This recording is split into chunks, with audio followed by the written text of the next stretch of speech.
The smell of bleach and stale coffee was the perfume of our marriage. For 7 years, while he was inhaling the scent of formaldehyde in the anatomy lab, I was breathing in the chemical tang of industrial cleaners. While he was memorizing the intricate pathways of the human nervous system, I was memorizing the weekly specials at the diner to upsell them to tired truck drivers. While he was writing papers on cellular biology, I was typing invoices for a shipping company, my mind numb from the endless strings of numbers. 3 jobs, it sounds like a boast, but it was a quiet, grinding reality. My days started before the sun rose, pulling on the rough, gray uniform for my hospital cleaning shift. I'd move through the silent halls, a ghost wiping away the evidence of the previous day's pain and healing, feeling a strange, distant connection to the world he was so desperate to join. Then I'd trade the gray uniform for a pink one, the scent of antiseptic for the smell of grease and burnt sugar at the diner. I'd spend 8 hours on my feet, smiling until my cheeks ached, my pockets filled with crumpled dollar bills that felt like tiny paper trophies. My third job was the quietest. From 10 until 2 in the morning, I'd sit in a sterile office, doing data entry, the hum of the computer a monotonous lullaby. Sleep was a luxury I budgeted like our finances, a precious commodity I could only afford in 4-hour increments. We lived in a tiny, perpetually damp apartment, the kind where you could hear your neighbors breathe. Our diet consisted of ramen, pasta with ketchup, and the occasional day-old pastry I'd sneak home from the diner. Every penny, every ounce of my energy was an investment in him, in his dream, our dream. He was brilliant, everyone said so. He had a mind that could dissect complex problems with surgical precision, but he came from a family with nothing. I was the one with the relentless work ethic. We saw ourselves as a team, a perfect partnership. He was the brain, I was the engine. Together, we were building an empire, one grueling shift, one tuition payment at a time. I believed in him with a ferocity that bordered on religious faith. I wallpapered our tiny apartment with his acceptance letters, his honor roll certificates, his academic awards. They were our icons, our proof that the sacrifice was worthwhile. I would watch him study, his brow furrowed in concentration, and I would feel a surge of pride so fierce it was almost painful. This was my contribution to the world. I wasn't healing the sick, but I was making it possible for him too. He was grateful, or so I thought. He would rub my aching feet at the end of the day, his hands gentle. He would call me his hero, his rock. He would whisper promises into my hair in the dark, promises of a future that shimmered like a desert oasis. A big house with a garden, he'd say, 2 kids and a dog, European vacations. I wouldn't have to work another day in my life. I would be a doctor's wife. I held onto those promises like a life raft. They were the fuel that got me through the double shifts, the rude customers, the bone-deep exhaustion that was my constant companion. I wasn't just working for him, I was working for that future, for the life we were building together. The 7 years were a blur of fatigue and hope, and then finally we made it. Graduation day was the sunniest day of my life. I sat in the audience, my hands raw from scrubbing floors and washing dishes, and I watched him walk across the stage in his doctoral robes. The name they called was his, but the achievement felt like mine. I cried, silent tears of joy and relief streaming down my face. We had done it. All the pain, all the sacrifice, it was finally over. The celebration that night was a blur of champagne and praise. His family, who had offered little more than platitudes for 7 years, now slapped him on the back and called him a genius. They looked at me with a new kind of respect, the respect reserved for a successful investment. I was the woman behind the man. The next day I woke up feeling light for the first time in years. The weight of our shared struggle was gone. I made a special breakfast, the expensive kind with real bacon and fresh squeezed orange juice. I imagined us spending the day planning, finally looking at real estate listings, finally starting the life we had earned. He came into the kitchen, dressed not in his usual worn-out sweats, but in a new shirt I hadn't seen before. He didn't smile.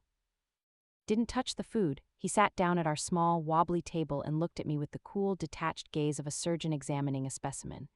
"We need to talk," he said, and my world tilted on its axis. I thought he was going to tell me about his residency match, about the offers that were pouring in, but the words that came out of his mouth were not about our future, they were about his. "I'm leaving you," he said, the sentence clean, precise, and utterly devoid of emotion. "I've met someone else." The shock was a physical force, a punch to the gut that left me breathless. I stared at him, my mind unable to process the information. It had to be a joke, a cruel, tasteless joke, but his eyes were flat, empty of the love I thought I had seen there for 10 years. "She's a fellow student," he continued, as if explaining a medical procedure. "She understands the pressures of my new life. We have more in common. I've been seeing her for the last year. A year." The last year of my relentless sacrifice, he had been living a double life. The nights he was studying late at the library, the research weekends he had to attend, it was all a lie. He had been with her. "You have to understand," he said, a hint of impatience in his voice. "I'm a different person now. I'm a doctor. My life is going in a different direction. You're not part of that life anymore." He stood up, a man in a hurry to leave the scene of the accident. I've already packed a bag. I'll have my lawyer send over the divorce papers. It's a clean break. We don't have any assets to split, so it should be simple. No assets. The words hung in the air between us, thick with a bitter, choking irony. No assets, just his medical degree. The single most valuable asset we owned, an asset purchased with my youth, my health, my entire being. And he was walking away with it, leaving me with nothing but calloused hands and the lingering smell of bleach. He walked out the door without a backward glance. I was left in the silence of our tiny apartment, the smell of uneaten bacon growing cold in the air. The certificates on the wall seemed to mock me, cheap paper trophies from a game I didn't know I was playing. For 7 years, I had poured everything I had into a vessel that was not just empty, but broken. I had worked 3 jobs to put my husband through medical school. He had thanked me by divorcing me for a younger woman the day after he graduated. He thought it was a clean break. He thought he could just walk away, a self-made man on the road to a brilliant career. He had no idea that I was not a wife to be discarded. I was a creditor, and I was coming to collect. The numbness lasted for 3 days. I moved through the apartment like an automaton, the ghost I used to be in the hospital halls. I packed up his few remaining belongings, his worn-out textbooks, his faded sweatshirts, and piled them into a black garbage bag. Looking at the pile, a decade of my life reduced to a bag of trash, something inside me shifted. The profound, hollow ache of grief began to crystallize into something else, something hard and sharp and clear. Rage. He had called our marriage a partnership. But in what kind of partnership does one partner do all the work, take all the risks, and then get fired with no severance the moment the project is completed? He hadn't just broken my heart, he had breached a contract, an unwritten but deeply understood agreement that had governed our lives for 7 years. He thought there were no assets. He was wrong. His education, his earning potential, his entire future as a high-earning physician, that was the asset. And I had the receipts to prove I had paid for it. I found a lawyer through a legal aid society, a sharp, tired-looking woman who had seen her fair share of messy divorces. I sat in her cluttered office, my hands folded neatly in my lap, and I laid out the story. I didn't cry, I didn't raise my voice, I presented it like a business proposal gone wrong. I showed her my tax returns from the last 7 years, the pay stubs from my 3 jobs, a testament to my 60-hour work weeks. I showed her the student loan documents I had co-signed, the ones that had my name and my credit on the line. I showed her our bank statements, a detailed history of my paychecks being deposited and immediately withdrawn for tuition, rent, and his living expenses. I'm not asking for alimony, I told her, my voice steady. I don't want support, I want restitution. I want to be reimbursed for my investment in his medical degree. The lawyer leaned back in her chair, a flicker of interest in her eyes. This is unusual, she said. The law typically sees a professional degree as an individual achievement, not a marital asset. That's not justice, I replied simply.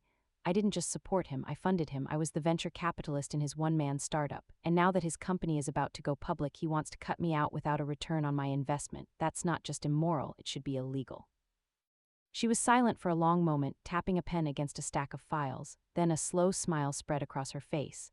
I like it, she said. It's a long shot. The courts don't like to set new precedents, but your documentation is impeccable. Let's draft the complaint. The lawsuit landed in my ex-husband's new, shiny life like a grenade. He had already moved in with his new girlfriend into a sleek, modern apartment their 2 future doctors' salaries could easily afford. I can only imagine his reaction when he was served the papers. The disbelief, the scoffing laughter, the arrogant dismissal. He and his lawyer sent back a response that was dripping with contempt. They called my lawsuit frivolous and a pathetic attempt by a scorned woman to extort money. They offered me a one-time nuisance payment of $5,000 to go away and get on with my life.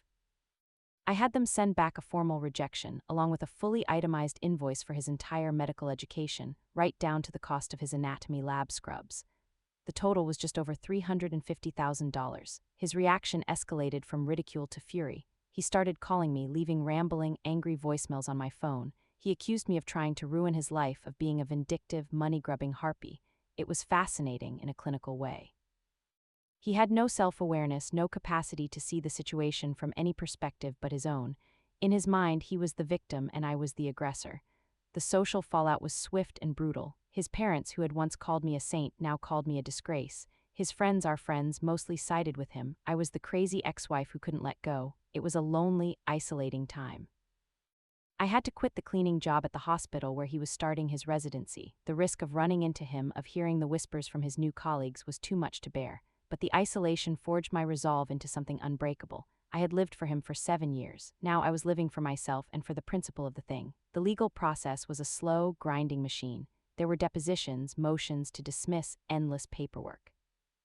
His lawyer's strategy was to exhaust me, to bleed me dry of what little money I had, to make me give up. My ex-husband's deposition was a masterpiece of narcissistic delusion. He sat there in his expensive suit, a picture of calm, professional authority, and he systematically downplayed my every contribution. My 60-hour work weeks were just helping out. The loans I co-signed were a formality. He claimed he had paid for most of his expenses with his own student loans and a part-time job he had. That part-time job, my lawyer later revealed through discovery, amounted to about 10 hours a week shelving books in the library for minimum wage. When my lawyer presented him with the bank statements, showing my income versus his, showing the direct flow of my money to the university's bursar's office, he had no answer. He just sat there, his jaw tight, his carefully constructed image of the self-made man beginning to crack. His new girlfriend would attend the proceedings, sitting in the back of the room, her arms crossed, glaring at me. She was young, pretty, and radiated an aura of privilege. She had never had to work a day in her life, and she looked at me like I was something she had scraped off the bottom of her shoe. I could see the first flicker of doubt in her eyes, though. She had signed on for a life of luxury with a successful doctor, not a life of debt and legal battles with his crazy ex-wife. The case was slowly gaining traction. A local newspaper picked up the story, framing it as a David and Goliath battle. A few legal blogs started discussing the novel concept of reimbursement alimony. To the surprise of my ex-husband's high-priced legal team, the judge denied their motion to dismiss. The case was going to trial. He could no longer ignore me.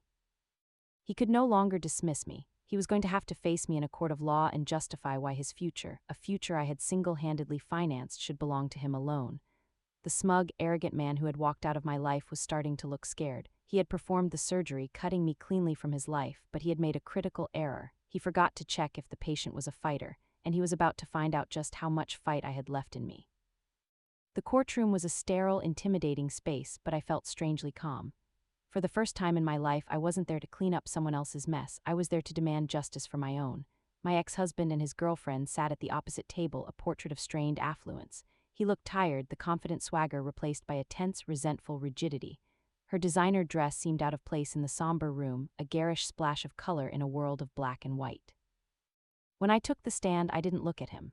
I looked at the judge, a stern-faced woman in her 60s whose expression was unreadable.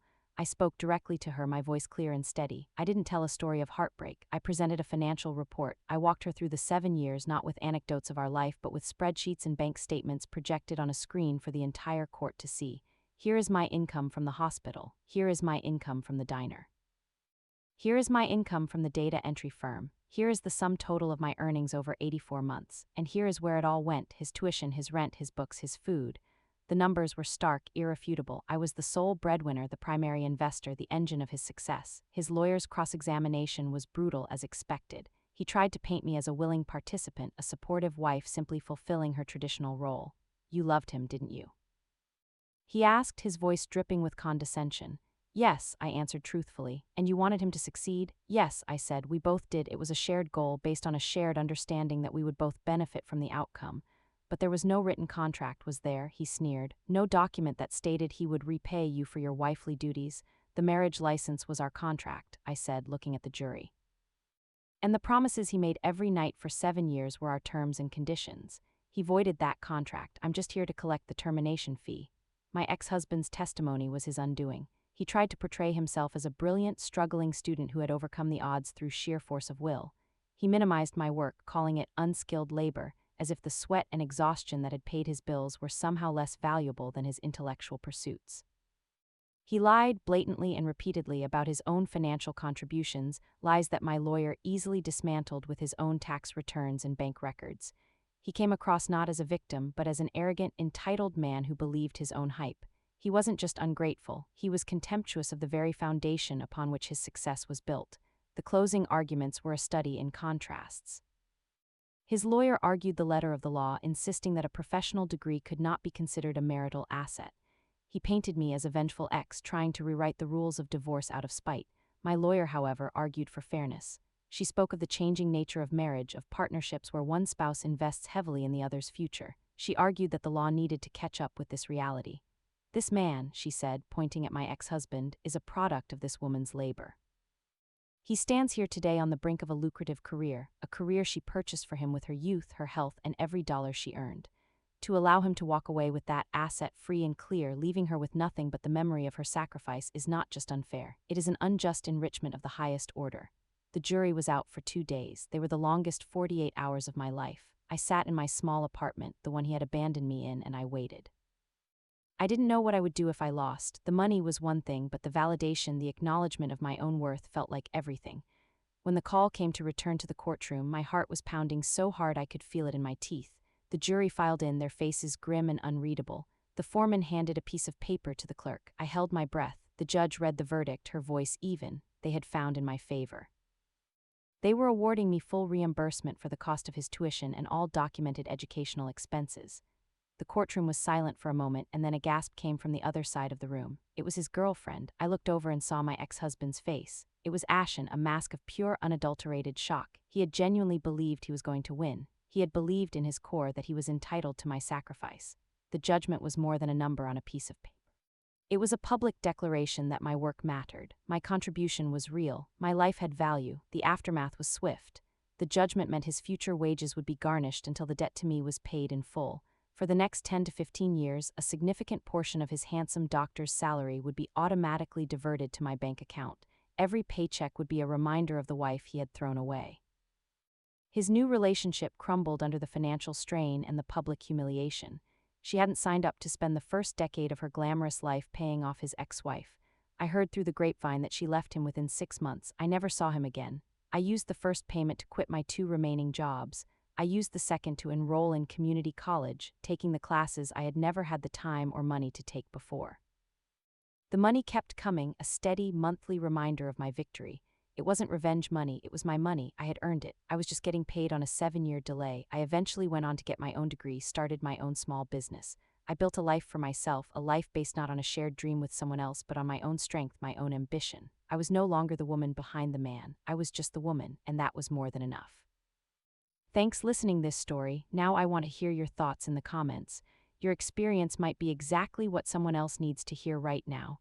Share this story with your friends and don't forget to leave a like and subscribe to Revenge Laura for more episodes.